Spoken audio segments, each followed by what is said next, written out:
at Polaris Tech with 843 TV, and we're talking about how the importance of the school community interacts with each other, and health and wellness is a very important piece.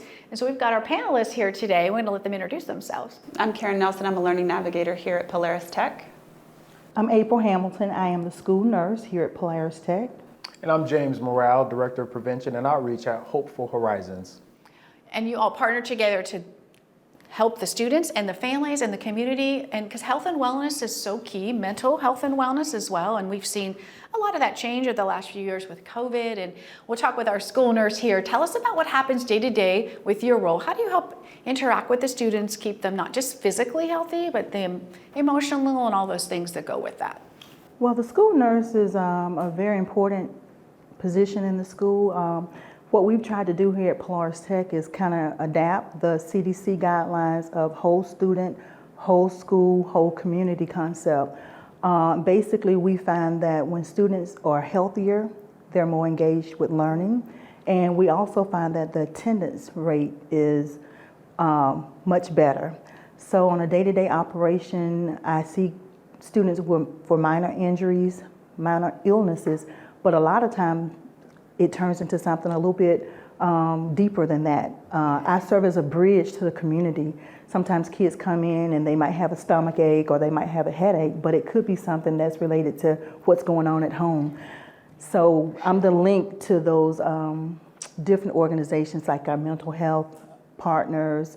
So it is definitely a great position and a very important part in the day-to-day operations. Yeah, it sounds like it, because as you said, stress that can be caused outside of the school can affect us all physically, so that's so important. And we're talking about, you know, the effects of the today's times, the media, all the different things that are coming out at kids. Let's talk about that and how that's so important to really get underneath, really. Sure. So there's a lot of social media aspects and video games and television that students are inundated with on a day-to-day basis, and being able to recognize ourselves versus what's being thrown at us and how we're supposed to be versus who we really are. And so James with Hopeful Horizons brought in the MOST Club and the WHI's Club for us, and taught myself and Mr. Armstrong, one of our other learning navigators.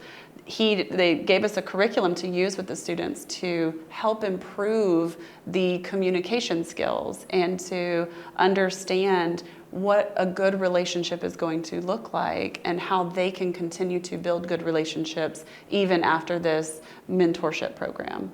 Yeah, and you said communications too, because people might not know how to express what they're dealing with or might be afraid to. So very important. Let's talk a little bit more about then how you interact with everyone here. Right, so Hopeful Horizons is a children's advocacy, domestic violence, and rape crisis center.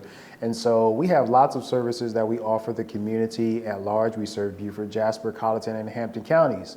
But with that, I always tell people that while we're in the business to help people who have experienced different forms of violence, we're also in the business to prevent it from happening in the first place. And that's where things like our MOST and WHI's Club come in, as well as some of the other prevention-based clubs that we offer, not only schools, but other community members, where we see this as a culture of violence that exists. And so it's our goal to really engage with youth, for one, to help reduce those things. And so having those kinds of conversations and getting kids to open up and have a safe space to engage with each other will automatically reduce things like unhealthy relationships, right? Because kids don't typically get an opportunity to have a model of how to be in healthy relationships, how to communicate effectively, and those kinds of things. And so for us, we see these kinds of things as a bridge to be able to really heal the community, as well as offering counseling services and other services to the students here at Polaris Tech, as well as the family members at large. As we were saying, you know, a lot of times there are issues that happen at home before they ever get to school,